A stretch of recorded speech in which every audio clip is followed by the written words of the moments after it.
Navegaron el premio socio fundador Don Luis Paezque.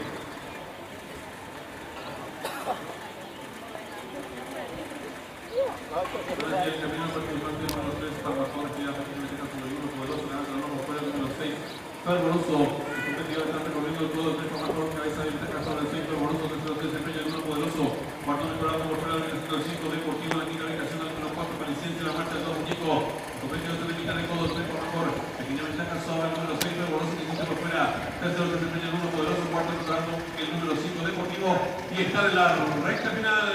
Hay lucha adelante ya por el número 6, Fervoroso, su costado interior, número 3 por mejor, tercero desempeña el participante, el número 5, Deportivo, depende de los últimos 300 metros finales, el número 6, Fervoroso, pequeña ventaja sobre el número 5, Deportivo, toda su búsqueda, tercero desempeña el participante, el número 1, Poderoso, depende de los últimos 250 metros finales, la lucha de la el número 5, Deportivo, pequeña ventaja sobre el número 1, Poderoso, tercero desempeña el mejor, últimos 100 metros finales.